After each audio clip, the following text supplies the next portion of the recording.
దేవునికి స్తోత్రము. మీ అందరికీ వందనాలు.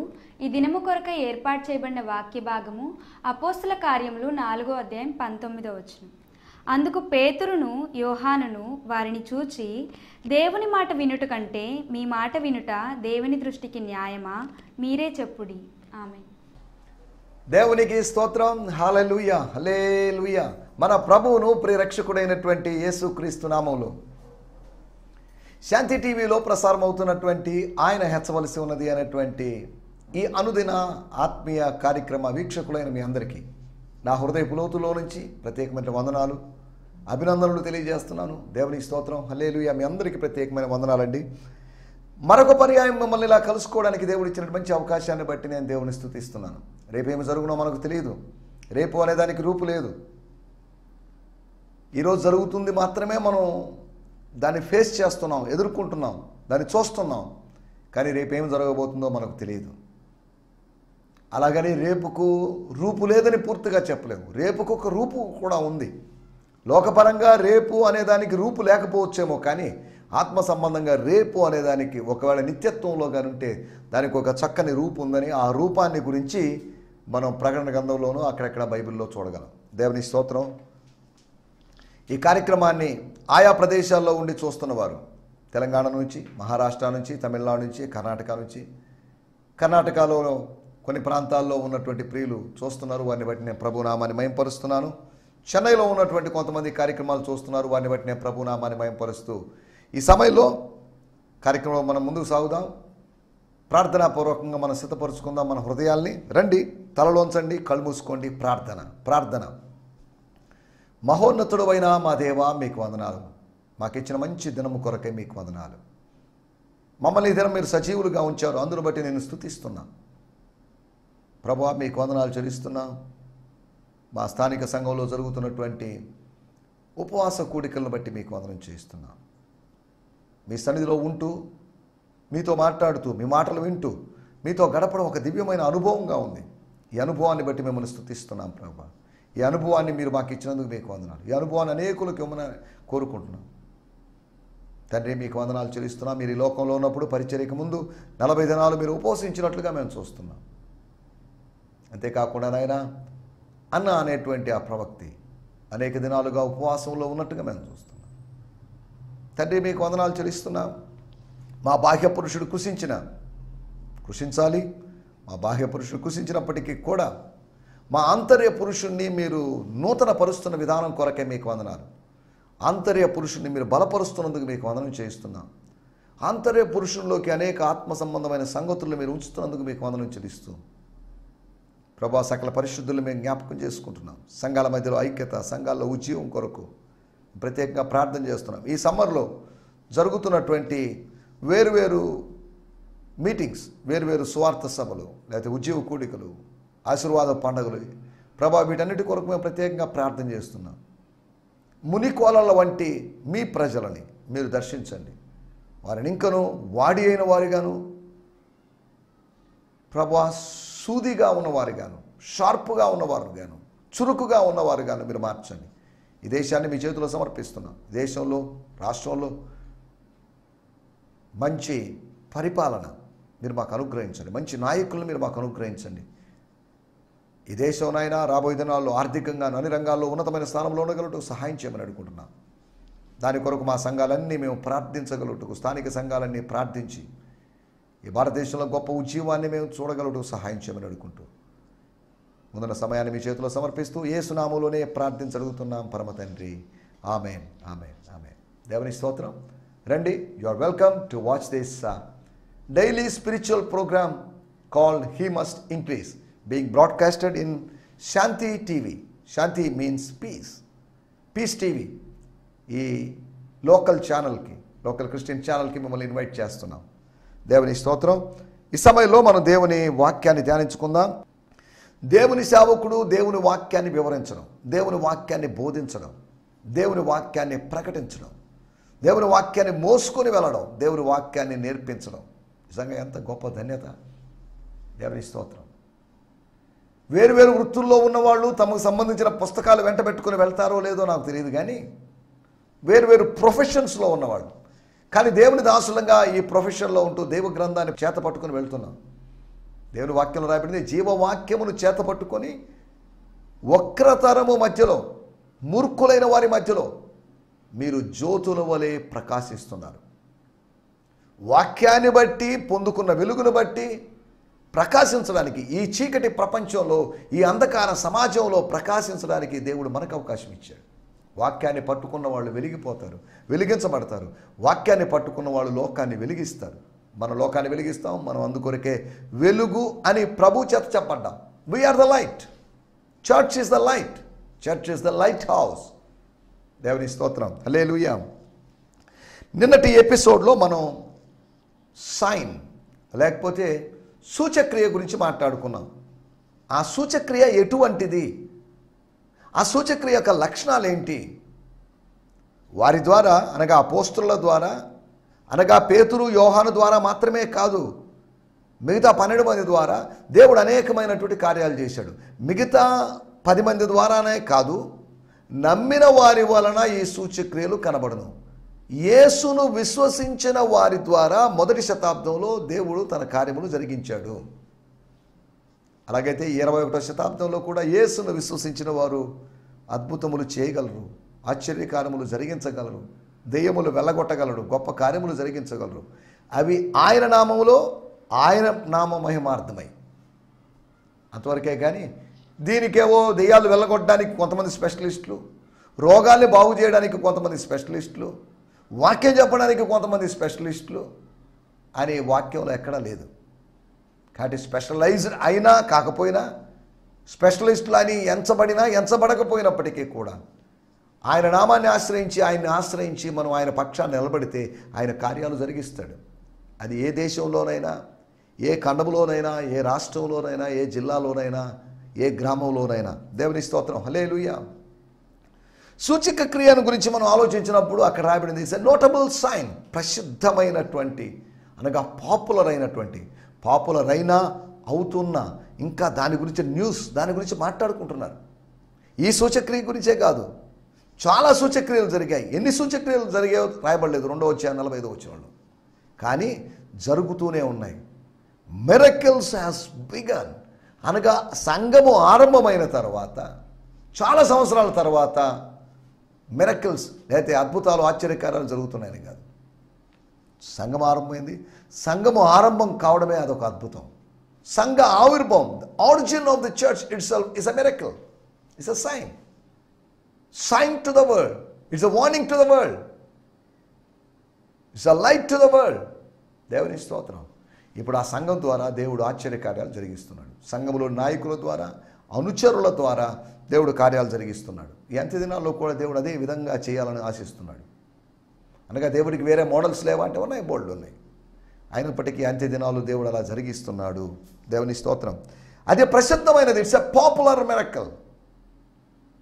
అనగా అపోస్తల కార్యములు 9వ అధ్యాయంలో పేతురు చనిపోయినటువంటి ఒక చిన్నదాన్ని లేపాడు. అపోస్తల కార్యములు 14వ అధ్యాయంలో పౌలు గారు ఒక కుంటివాడిని నడిపించాడు. ఇవి పాపులర్ కాదు, ఇది మాత్రమే పాపులర్ నేను అనలేదు. ఇక్కడ వాళ్ళు ప్రస్తావించింది, వాళ్ళు అప్పటికి వాళ్ళు తెలుసుకున్న దాన్ని బట్టి it's a one of the notable sign. ప్రసిద్ధమైన కార్యం. రెండో విషయం మనం మాట్లాడుకున్నాం, అది పరిశుద్ధాత్మ వలన జరిగిన కార్యమని. It was done through the Holy Spirit. పరిశుద్ధాత్మ వలన దేవుని కార్యాలు. 5వ అధ్యాయము 12వ వచనంలో దైవ కార్యాలు జరిగాయి. It's through holy spirit. కారణం ఏంటంటే పరిశుద్ధాత్ముడు ఈ లోకంలో ఉన్నాడు, ఈ లోకానికి పంపబడ్డాడు. యేసు స్థానములో వచ్చాడు, యేసు వెళ్ళిపోయిన తర్వాత వచ్చాడు. యేసు చేశాడు, దేవుడు చేశాడు, దేవుడు చేస్తూ ఉన్నాడు. దేవుడు యేసు ద్వారా చేశాడు, దేవుడు పరిశుద్ధాత్మ ద్వారా జరిగిస్తున్నాడు. దేవుని స్తోత్రం. దేవుడు పరిశుద్ధాత్మ ద్వారా తన దాసుల ద్వారా, దాసుల చేత దైవ కార్యాలు జరిగిస్తున్నాడు అనే సంగతిని మనం జ్ఞాపకం చేసుకోవాలి. ప్రజల మధ్య అనేకమైన, కొన్ని కాదు అనేకమైన సూచక్రియలను మహత్కార్యములను అపోస్తుల చేత చేయబడుచుండెను. స్తోత్రం.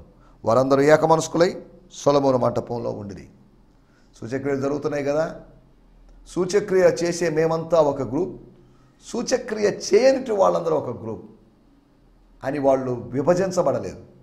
ఈ రోజుల్లో విభజనలు వచ్చాయి. పాస్టర్లు, విశ్వాసులు అనే విభజనలు వచ్చాయి. అభిషక్తులు కానివారు అనేటువంటి విభజన, రకరకాల విభజనలు వచ్చేసాయి. సంఘం అంతా రకరకాలుగా ఇలా డివైడెడ్ అయినటువంటి పరిస్థితిలో ఉంది.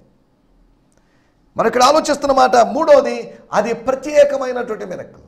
పౌలు ద్వారా జరిగినవి విశేషమైన సూచక్రియలు. It's a different miracles, different signs. పేతురు ద్వారా జరిగినవే పౌలు ద్వారా జరిగాయి, పౌలు ద్వారా జరిగాయే యోహాను ద్వారా జరిగాయి అని అనలేదు. God has done different deeds through his servants or disciples. దేవుని స్తోత్రం. మూడవది మనం ఆలోచించింది ప్రత్యేకమైన విశేషమైనది, అనగా భిన్నమైనది. It's a particular signs. తర్వాత మనం ఆలోచించింది మార్కు సువార్త 16వ అధ్యాయం 20వ వచనంలో మనం చదువుకున్న ప్రకారం వాళ్ళు ప్రకటించారు. ప్రకటించడం ఆపలేదు.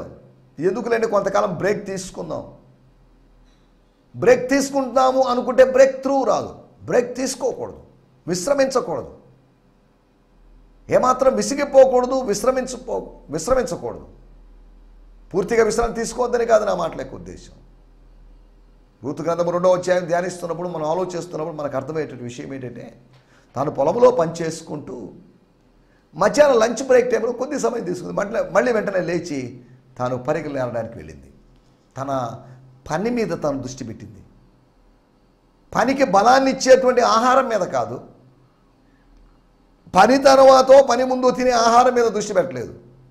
కానీ తన దృష్టి అంతా పని మీదే. నూర్చెడి ఎద్దు మూతికి చిక్కం పెట్టద్దు. నూర్చెడి ఎద్దులాగా రూతు కష్టపడింది. ఆమె పనివాడు ఆహారమునకు పాత్రుడు.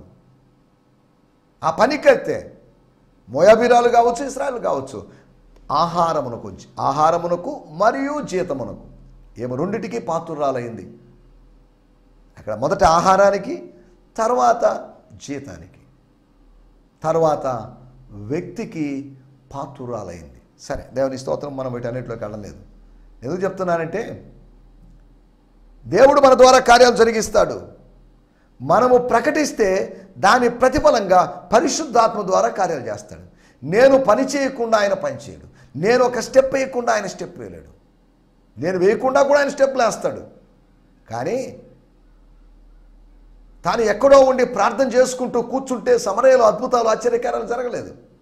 తాను వెళ్ళాడు, వెల చెల్లించాడు, వెళ్ళాడు, పిలుపు వెళ్ళాడు, హీ టుక్ రిస్క్, వెళ్ళాడు. దాని ఫలితంగా వెళ్ళి వాటన్నిటి అబ్జర్వ్ చేస్తూ, సర్వే చేసుకుంటూ, విచారిస్తూ, లోకల్ ఫెలోషిప్లో అని కాదు, అతను చేస్తున్న పని వెళ్ళి సువార్తను ప్రకటించాడు. He preached the gospel of the kingdom of God. దేవరాజ్య సువార్తను ప్రకటించినప్పుడు దేవుడు ఊరుకోలేదు. ఒక మనిషే ఊరుకోనప్పుడు దేవుడు కూడా ఊరుకోడు. ఆయన పని చేయడం ఆరంభించాడు. స్తోత్రం. కాస్త పరిగెలను వదిలేసినట్లుగా, కొన్ని గింజలను వదిలేసినట్లుగా, కొన్ని పరిగెలను విడిచిపెట్టినట్టుగా, పరదేశి కోసం, విధవరాలి కోసం విడిచిపెట్టినట్లుగా, సేవకుని కోసం ఆయన కొన్ని గ్రేసెస్ని, కొన్ని కృపలను ఆయన విడిచిపెడుతున్నాడు. ఆ పొలంలో, నువ్వు ఏరుకుంటున్న పొలంలో, నువ్వు పనిచేస్తున్న ప్రాంతంలో, నువ్వు పనిచేస్తున్న గ్రామంలో, నువ్వు పనిచేస్తున్న పట్టణంలో కొన్ని పరిగెలు నీకు దొరుకుతాయి. కొంతమంది ఆత్మలు నీకు దొరుకుతారు, కొంతమంది ప్రజలు నీకు దొరుకుతారు. దేవుని స్తోత్రం. హల్లెలూయా. ఇలా జరుగుతున్న విషయం ప్రసిద్ధమైన కార్యం, అది పరిశుద్ధాత్మ వల్ల జరిగిన కార్యం, అది ప్రత్యేకమైన కార్యం, అది ప్రతిఫలమైనటువంటి కార్యము అని మనం చెప్పుకున్నాం. సరే, దేవుని స్తోత్రం. రండి, మన సమయం అయిపోతుంది. మన సమయం కొద్దిగా ఉంది కనుక ఈ దిన ధ్యానం కొరకై అపోస్తల కార్యములు 4వ అధ్యాయము 19వ వచనం, book of Acts 4th chapter verse 19. పేతురును యోహానును వారిని చూచి, దేవుని మాట వినుట కంటే నీ మాట వినుట దేవుని దృష్టికి న్యాయమా, మీరే చెప్పుడి. But Peter and John replied, you can judge for yourselves. Is it better to listen to you or to God? దేవుని స్తోత్రం. వాడుక భాషలో కూడా మనం చదువుకుందాం. దానికి ముందుగా ద ఫాదర్స్ లైఫ్ న్యూ టెస్టిమెంట్లో వచ్చి నేను చదువుతున్నాను. Book of Acts 4th chapter. స్తోత్రం. హల్లెలూయా. స్తోత్రం. 19th verse. స్తోత్రం. హల్లెలూయా. But Peter and John answered and said to them. అక్కడ ఏదో ప్రశ్న లేవనెత్తబడిందని కాదు, వాళ్ళకి ప్రత్యుత్తరం ఇచ్చారు, వాళ్ళకి జవాబు ఇచ్చారు, వాళ్ళకి ఆన్సర్ ఇచ్చారు. And said to them, whether it is right in the sight of God to listen to you or rather than to God. You be the judge. స్తోత్రం. చదువుకుందాం వాడుక భాషలో కూడా. కానీ పేతురు యోహానులు వాళ్ళకి సమాధానం చెప్తూ మీరు చెప్పింది చేయాలో దేవుడు చెప్పింది చేయాలో దేవుని దృష్టిలో ఏది న్యాయమో మీలో మీరు నిర్ణయించుకోండి. దేవుని స్తోత్రం. హల్లెలూయా. వారి ప్రశ్నకు వీళ్ళ దగ్గర సమాధానం లేదు, కానీ వీళ్ళ ప్రశ్నలకి దేవుని సేవకుల దగ్గర సమాధానం ఉంది. లోకం యొక్క ప్రశ్నలకు దేవుని సేవకుల దగ్గర సమాధానం ఉంది, కానీ దేవుని సేవకుల ప్రశ్నలకి లోకం దగ్గర సమాధానం లేదు. యూదా మత అధికారుల యొక్క ప్రశ్నలకు పేతురు యోహాను లేదా పౌలు ఇంకెవరు వాళ్ళకి సమాధానాలు ఉన్నాయి, కానీ పేతురు యోహానుల ప్రశ్నకి వాళ్ళ దగ్గర సమాధానం లేదు. మన టైటిల్ సూటి అయినటువంటి ప్రశ్న. మన ముందు లేకపోతే ఈ లోకంలో రెండు మాటలు ఉన్నాయి. ఒకటి దేవుని మాట, అధికారము కలిగినటువంటి దేవుని మాట, సృష్టికర్త అయినటువంటి దేవుని మాట. రెండవది మనుషుల మాట లేదా అధికారుల మాట. ఈ రెండు మాటలకి నేను విధేయత చూపించలేను. ఇద్దరికి నేను దాసుడిగా మారలేను. ఇద్దరు నాకు యజమానులుగా మారలేను. నా ఆప్షన్ పేతురు యోహానుల యొక్క ఆప్షన్, వాళ్ళ యొక్క ఎంపిక ఏదో దాన్ని. ఒకవేళ మేము మీ మాట వింటాము అంటే అలాగైతే మేము దేవుని మాట వినలేము. దేవుని మాట వింటే మీ మాట మేము వినలేము. మిమ్మల్ని సంతోషపరచడం కాదు నాకు కావాల్సింది, మమ్మల్ని పిలిచినటువంటి దేవుణ్ణి సంతోషపరచడమే మాకు కావాలి. స్తోత్రం. దేవుని మాట వినేవాళ్ళుగా ఉండాలి. మాట వినుట శ్రేష్టము. బలులు అర్పించుకోవడం కన్నా దహన బలి కావచ్చు, ఏదైనా బలి కావచ్చు, పొట్టేళ్ళు కావచ్చు, గొర్రెపిల్లలు కావచ్చు, పావురాలు కావచ్చు, బలి అర్పించడం కన్నా, ఆచారాన్ని చేయడం కన్నా ఆలకించిన దాన్ని ఆ ఆజ్ఞను నెరవేర్చడం, ఆజ్ఞ ప్రకారం కొనసాగడం అనేది ప్రాముఖ్యమైన విషయం. అర్పణలు వద్దని కాదు, బలులు వద్దని కాదు, బలులు కావాలి. అంటే ఇప్పుడు మనకు బలులు అవసరం లేదు, మనకు స్తోత్ర బలులు ఉన్నాయి. స్తోత్ర బలి అర్పించడం కన్నా శాసనముల్లో చెప్పబడింది, శాస్త్రంలో చెప్పబడింది నెరవేర్చడం మంచిదని కాదు దాని అర్థం. ఇవి రెండు మనము దాన్ని వదిలిపెట్టకుండా దీన్ని మనం చేయాలి. దీన్ని వదిలిపెట్టేసి అది చేయడం కాదు, రెండింటినీ బ్యాలెన్స్ చేయాలి. దశమ భాగం ఇవ్వాలి మత్తయి సువార్త 23వ అధ్యాయంలో. అదే సమయంలో ధర్మశాస్త్రములోని ప్రధానమైన విషయాల్ని, విశ్వాసము, కనికరము, న్యాయాన్ని మాత్రం విడిచిపెట్టకుండా ఉండాలి. వీటిని విడవక వాటిని చేయాలి అని ప్రభువు చెప్పాడు. చేయాల్సినవి ఉన్నాయి, విడిచిపెట్టకుండా చేయాల్సినవి ఉన్నాయి. ఇప్పుడు వాళ్ళ ముందు ఒక ప్రశ్న, మీరు జడ్జిలు కదా, మీరు తీర్పరులు కదా, మీరు చెప్పండి, మేము మీ మాట వినాలా దేవుని మాట వినాలా?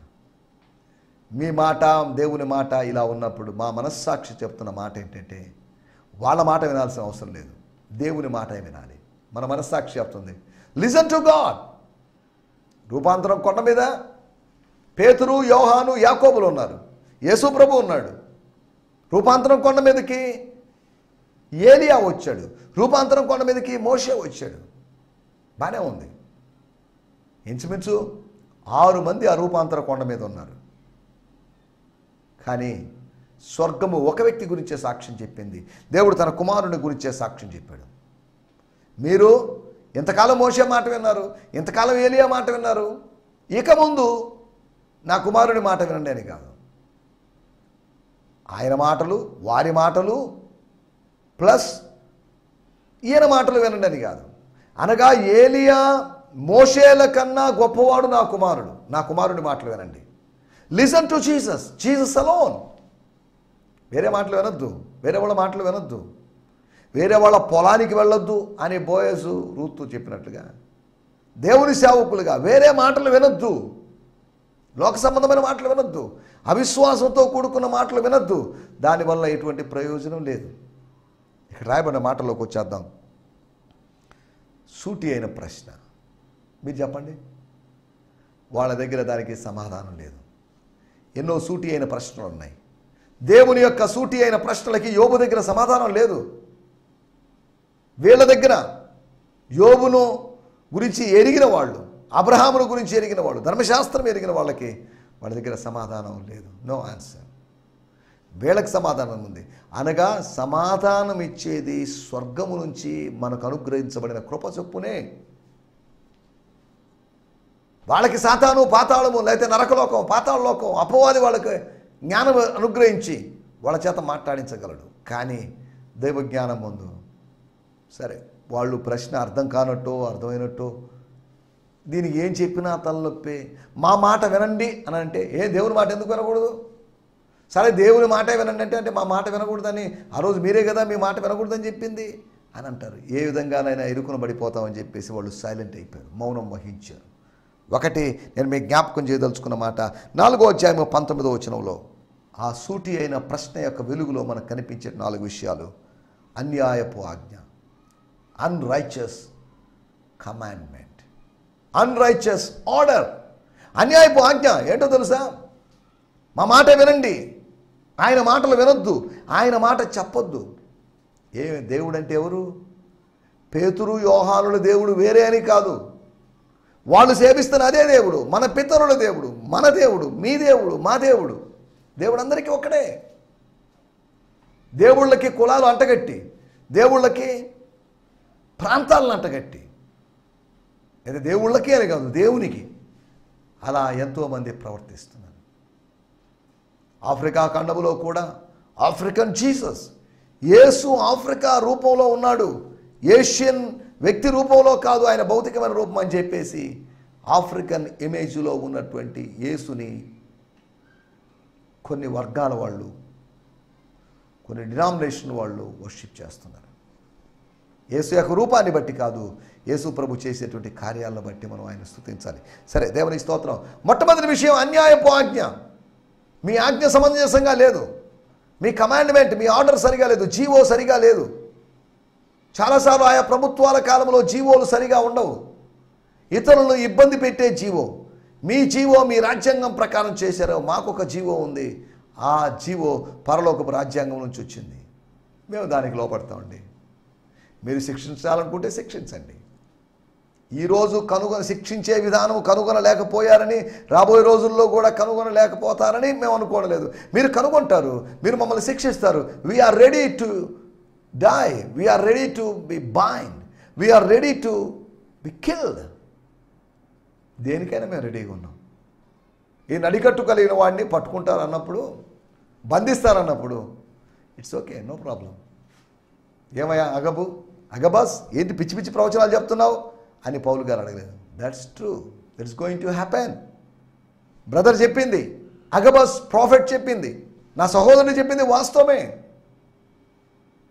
ఆయనకు అనుగ్రహించబడిన ప్రత్యక్షత అదే, దట్స్ ఓకే, తప్పేం లేదు.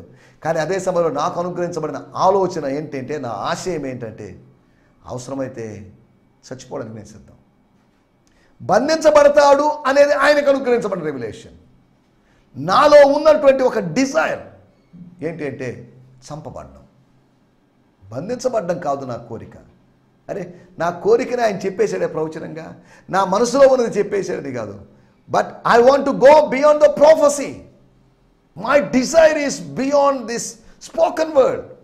ఆ పలకబడిన మాట కన్నా, ఆ లోగోస్ కన్నా దేవుడు నా మనసులో ఉంచే భారం, దట్స్ గ్రేట్. దేవుని స్తోత్రం, హల్లెలూయా. బంధించబడి మరణపు కౌగిలిలో బంధించబడవచ్చు, అనగా మరణించవచ్చు. దేవుని స్తోత్రం. అన్యాయపు ఆజ్ఞల గురించి మనం మాట్లాడుకున్నాం. రెండవదిగా మనం ఆలోచిస్తే 4వ అధ్యాయం 19వ వచనం. హలో సార్, అధికారులారా, పెద్దలారా, విజ్ఞానం కలిగిన వాళ్ళారా, చదువుకున్న వాళ్ళారా, ధర్మశాస్త్రం ఎరిగిన వాళ్ళారా, పండితులారా, స్తోత్రం, తీర్పు తీర్చడంలో అనుభవం కలిగిన వాళ్ళారా, మీ అందరికీ షాలోమ్, మీ అందరికీ సమాధానం కలుగును గాక. మాకొక బాధ్యత ఉంది, మేము దేవుని మాటకే లోబడతాం. ఎంతకాలం మా జీవితంలో మేము అనేక సంవత్సరాలు దేవుని మాటకు లోబడలేదు, అట్లీస్ట్ కొంతకాలంగా అయినా మేము దేవుని మాటలకు లోబడతాం. మా శేష జీవితం అంతా దేవుని మాటకే లోబడాలి. ఆత్మీయుల యొక్క బాధ్యత చూడండి. This is your responsibility. It's your responsibility to obey, to surrender, to commit. దేవుని స్తోత్రం, హల్లెలూయా, స్తోత్రం. మూడో విషయాన్ని నేను మీకు జ్ఞాపకం చేస్తాను. అపోస్తుల కార్యములు 4వ అధ్యాయం 20వ వచనంలో రాయబడిన మాట. ఇక్కడ రాయబడిన మాట, స్తోత్రం, స్తోత్రం. మేము కన్న వాటిని సారీ సార్, మీరు చెప్పొద్దు అంటున్నారు. కానీ మేము చెప్పకుండా ఉండలేము. మీరు ఆరాధించొద్దు అంటారు, కానీ మేము ఆరాధించకుండా ఉండలేము. మీరు అరవద్దు అంటారు, మేము అరవకుండా ఉండలేము. సారీ, మేము చెప్పకుండా ఉండలేమని వారికి ఉత్తరం ఇచ్చింది. స్తోత్రం, హల్లెలూయా. చూడండి, వాళ్ళ యొక్క ధైర్యం చూడండి, వాళ్ళ యొక్క మొండి పట్టు చూడండి, వాళ్ళ యొక్క తెగింపు చూడండి. స్తోత్రం. కడమవారిలో వారితో చేరటానికి, వాళ్ళతో కలుసుకోవడానికి తెగించలేదని రాయబడింది, కానీ వీళ్ళు చావడానికి తెగించారు. They were ready to die. Sir, మేము ఇంకా ప్రతిరోజు చెప్పాల్సిందే, దట్స్ అవర్ డ్యూటీ. మా ప్రాణాధారం ఇదే, మా జీవనాధారం ఇదే, కాబట్టి విల్ డూ దట్. మీరు అభ్యంతరపరిచినా మేము చెప్తాం. ప్రకృతి వైపరీత్యాల వల్ల మేము అడ్డగించబడినప్పటికీ, పరిస్థితుల వల్ల అడ్డగించబడినప్పటికీ, ఆర్థికపరమైన ఒత్తిళ్ల వల్ల మేము అడ్డగించబడినప్పటికీ, we will not stop here. మేము ఆగం. స్తోత్రం. ఎంత గొప్ప తీర్మానం చూడండి. ఆత్మీయుల యొక్క ధైర్యం చూడండి. ఆ ప్రశ్న వెలుగులో అన్యాయపు ఆజ్ఞ కనబడింది. ఆ ప్రశ్న యొక్క వెలుగులో, ప్రశ్నకు వెలుగు ఎక్కడుందని అడగొద్దు. ఆ ప్రశ్న ఎదుట అనేది నా మాటల యొక్క ఉద్దేశం. ఆ ప్రశ్న ఎదుట ఆత్మీయుల యొక్క ధైర్యం చూడండి. 4వది మనం ఆలోచిస్తున్న మాట చెప్పి ముగిచేస్తాను. 4వ అధ్యాయం 21వ వచనం.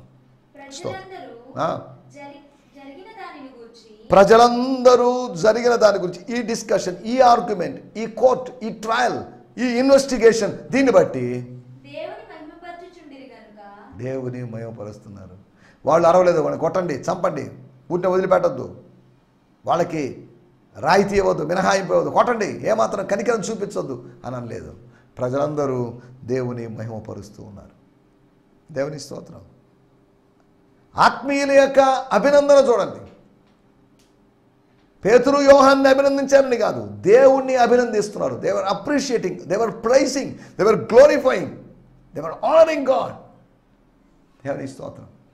పరిస్థితుల మధ్యలో ప్రజలు జ్ఞానయుక్తంగా ప్రవర్తించినప్పటికీ కూడా మహిమ దేవునికి రావాలి. ప్రజల అధికారులు వివేకంగా ప్రవర్తించినప్పటికీ కూడా ఘనత ప్రభువుకు రావాలి. స్తోత్రం, స్తోత్రం, హల్లెలూయా. నా మాటలు నేను ఇక్కడ ముగిస్తున్నాను. ఒక సూటి అయిన ప్రశ్న. దేవుని మాట వింటున్నావా?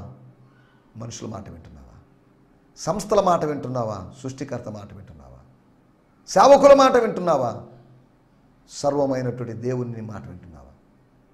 దేవుని స్తోత్రం. అలాగా దేవుని మాట వింటూ ముందుకు సాగడానికి ప్రభు మనందరికీ సహాయం చేయను గాక. ఆమేన్. హల్లెలూయా, హల్లెలూయా. స్తోత్రం. ఈ సందేశము మీకు ఆశీర్వాదకరంగా ఉందని నమ్ముచున్నాము. ప్రార్థనా అవసరతల కొరకు మమ్మల్ని సంప్రదించవలసిన మా చిరునామా గిద్యోన్ మిషన్ చర్చ్, 6వ వీధి, శాంతినగర్, నెల్లూరు 4, ఆంధ్రప్రదేశ్. పిన్ 524004. మా ఫోన్ నంబర్లు 7036443613 మరి ఒక నంబర్ 9392293010. మా ఈమెయిల్ ఐడి gfihmi2015@gmail.com. దేవుడు మిమ్మును ఆశీర్వదించునుగాక. ఆమేన్.